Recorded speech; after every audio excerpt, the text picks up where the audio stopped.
হাত না তুলেও দোয়া করা যায়, হাত তুলেও করা যায়, কিন্তু বিষ্ণু বলেন হাত তুলে চাও, কারণ ইন্নাল্লাহা হাইয়ুন কারীম, আল্লাহ বড় লাজুক এবং লজ্জাশীল। বান্দা যখন হাত তুলে ভিক্ষুকের মতো কিছু চায়, ওই হাত খালি হাতে ফিরিয়ে দিতে আল্লাহ লজ্জা লাগে। হাত তুলে চাইবেন। দোয়াতে আল্লাহর নামগুলো ধরে ধরে ডাকুন, ইয়া আল্লাহ, ইয়া রহমান, ইয়া রহিম, ইয়া হাইয়ু, ইয়া কাইয়ুম বিরহমাতিকা আস্তাগীথ। আল্লাহ নাম ধরে ধরে চান, ওই দোয়া আল্লাহ কবুল করবেন। বিশ্বনবীর উপর দুরূদ পড়েন, যে বিশ্বনবীর উপর দুরূদ পড়ে না, ওই দোয়া আল্লাহর কাছে কবুল হয় না, এটা আকাশে পেন্ডিং থাকে।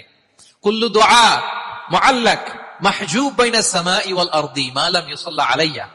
বিষ্ণু বলেন সব দোয়া আকাশে পেন্ডিং থাকে যতক্ষণ আমার উপর দুরূদ পড়া না হয়। তা আপনি যে বলেন হুজুর আমার দোয়া কবুল হয় না, কেন হয় না বুঝছেন এবার? হ্যাঁ, নবীর উপর দুরূদ পড়েন নাই তো। আল্লাহুম্মা সাল্লি ওয়া সাল্লিম ওয়া বারিক আলাইহি।